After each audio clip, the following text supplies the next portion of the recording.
The USGA just blinked. After years of fighting, they've officially pushed their controversial golf ball rollback all the way to January 1st, 2030. Their stated goal sounds simple enough: cap the speed of the golf ball and shorten the drives of elite professionals.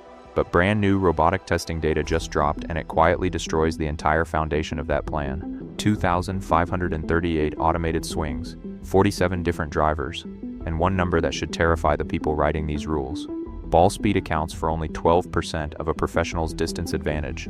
The other 88% is pure aerodynamics, and that is exactly why this rollback is destined to fail. The governing bodies will tell you they're solving a distance problem by slowing the ball down. Today I'm going to show you the physics that proves they're attacking the wrong variable entirely. So let's start where every golf ball rule starts: a robot, a launch condition, and a single line in the sand. The USGA and the R&A regulate the golf ball using something called the overall distance standard. We'll just call it the odds. Here's how it works. They put a ball on a robot, fire it under very specific launch conditions, and measure the total carry and roll. If that ball travels farther than 317 yards, plus a small 3-yard tolerance, it's illegal. That number has been the wall since this framework was built, back in 1976. Now here's the part most headlines get wrong, so I want to be precise. The rollback does not lower that 317-yard wall. The wall stays exactly where it is. What changes is the robot. Right now, the test fires the ball at a clubhead speed of 120 miles per hour. In 2030, that test speed gets raised to 125 miles per hour. Higher speed, same 317-yard ceiling, which means a ball that comfortably passes today will suddenly fly too far under the tougher test.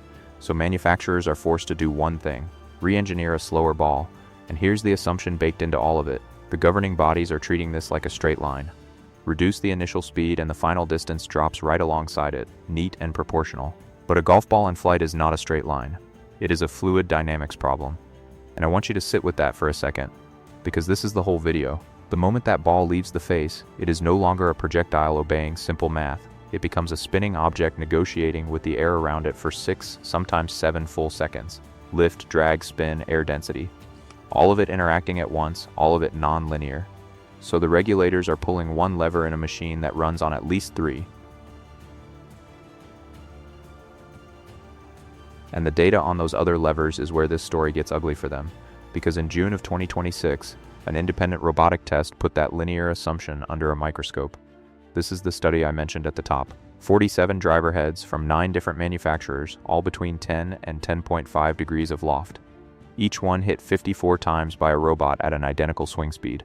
47 times 54, that's 2,538 shots, all fired at the exact same energy. Now think about what that controls for. Same robot, same speed, same effort, every single time. If distance were really about ball speed, these drivers should have all carried roughly the same number. They didn't even come close. When researchers broke down what actually caused the differences in carry, ball speed explained just 12% of the variation. 12%. The overwhelming majority of the distance came from somewhere else entirely: launch angle and spin rate. And I know a percentage can feel abstract, so let me give you the single number that made me stop and rewind the data. In that test, 2 drivers produced ball speeds that differed by just 0.2 mile per hour. Functionally identical. The same energy leaving the face. And yet one of them carried the ball 20.5 yards farther than the other. Same speed.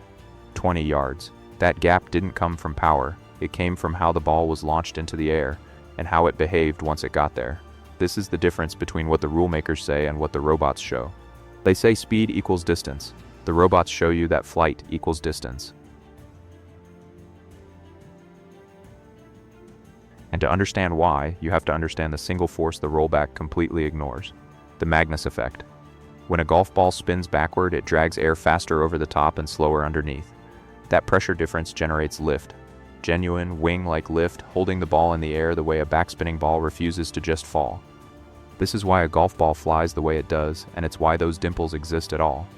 A perfectly smooth ball, hit with identical conditions, would travel only about half as far. Half. That is how dominant aerodynamics are in this equation. And it's not just me saying it. Research out of Strixon found that roughly 85% of a shot's entire behavior is governed by 3 variables: launch angle, ball speed, and spin rate. Now look at what the rollback actually touches. It regulates one of those 3, ball speed, and it leaves launch angle and spin rate completely free. So the governing bodies are clamping down on a single variable while the two most powerful aerodynamic levers sit wide open for anyone smart enough to pull them. And there is nobody on Earth smarter at pulling them than a tour professional. Because elite players don't just swing hard, they engineer their angle of attack. Let me show you exactly what that means, because this is the mechanical heart of the whole argument. The average PGA Tour player hits up on the driver. Their angle of attack sits somewhere between +2 and +5 degrees. Hitting up does something beautiful for the physics. It launches the ball higher while reducing spin. High launch, low spin. That is the magic window. It's a trajectory that climbs, holds its line through the air, and slices through aerodynamic drag instead of fighting it. And here's the term I want you to remember. Spin loft. It's the gap between the loft delivered at impact and the angle of attack. The smaller and cleaner that number, the more efficiently the ball flies. A player like Ricky Fowler can deliver a spin loft around 11 degrees. The result is that perfect, penetrating, low spin rocket. So now connect this back to the rollback. If you hand a tour pro a slower ball, you haven't capped their distance. You've just given them a puzzle. And these are the best puzzle solvers in the sport. They have TrackMan data on every single swing. They have the biomechanical control to widen their angle of attack on command. They will simply re-optimize their launch and their spin loft until the lost ball speed becomes aerodynamically irrelevant. This isn't theory. A TrackMan master fitter documented golfers gaining more than 30 yards of total distance just by optimizing spin. Zero change in ball speed. 30 yards. Now compare that to what the rollback is even trying to take away.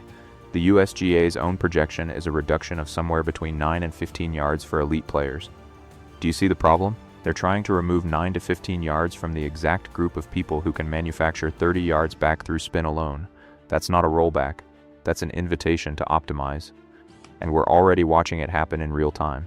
Cameron Young, ranked number 3 in the world, has been quietly playing a prototype ball built to the 2030 standard for months. The reported result? No statistically meaningful drop in his driving distance. The future ball is already in play in the hands of an elite professional, and it's barely making a dent. Which brings us to the cruelest part of this entire equation. Because while the pros barely flinch, somebody else is about to absorb the full hit. This is where the math turns from interesting into genuinely unfair.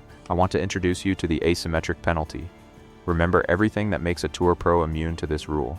The upward angle of attack, the low spin loft, the launch monitor on every shot. Now flip every single one of those for the average amateur. The average amateur hits down on the driver. Their angle of attack sits around -2 to -3 degrees. Hitting down does the exact opposite of what the pro does. It floods the ball with spin. That excess spin makes the ball climb, balloon, and stall out in the air, killing carry. Where a pro might deliver a spin loft around 11 degrees, the average amateur is up near 28.5. And here's the consequence that the rule makers never seem to mention. The amateur has no aerodynamic escape route. They can't simply re-engineer their angle of attack on command. They don't have a fitter feeding them spin loft numbers between shots. They have no efficient flight to optimize, which means they rely almost entirely on raw ball speed to generate distance. So when you slow the ball down, who actually pays? The pro shrugs, adjusts his spin loft, and recoups the yards through pure aerodynamics. The amateur, who only had ball speed to begin with, simply loses distance with nothing to trade back. The rule is aimed at the elite. The physics dictate it lands on the weekend golfer, and the legends of this game saw it coming. Jack Nicklaus has been blunt about this for a while now. He's called the current proposal the equivalent of throwing a deck chair off the Titanic, a gesture that looks like action while the real problem sails on untouched. He estimates this version of the rollback might pull a player like Rory McIlroy back by about 12 yards, and the average golfer? Less than a single yard. Gary Player has gone even further, arguing that if you actually want to shorten professional golf, you'd need to cut the ball back by 60 yards just for the pros, a completely separate ball. What the legends understood by feel, this robotic data now proves by mechanics. The penalty is asymmetric by its very nature. But I want to be fair to the governing bodies for a moment, because they're not inventing a problem out of thin air. The distance numbers are genuinely staggering. 25 years ago, exactly 0 PGA Tour players averaged 300 yards off the tee. In 2023, 98 players cleared that line.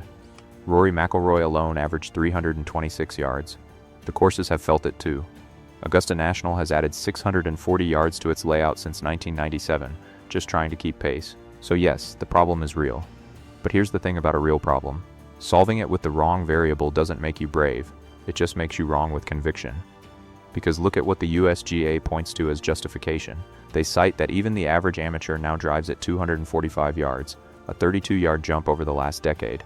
But that number quietly proves the opposite of what they want. It bundles equipment gains together with genuine improvements in fitness, instruction, and technique, and then blames it all on the ball. And it's the amateur, the very person in that statistic, who will eat the consequences of a rule designed for somebody else. So let's step back and look at the whole machine. The governing bodies are staring at an aerodynamic problem, a problem written in lift, drag, spin, and launch angle, and their solution is to reach in and turn the one dial they feel comfortable turning: ball speed.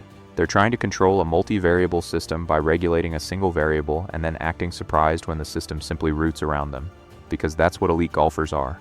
They are, for all practical purposes, human launch monitors. You restrict their ball speed and they don't lose distance. They re-engineer their spin loft. They widen their angle of attack.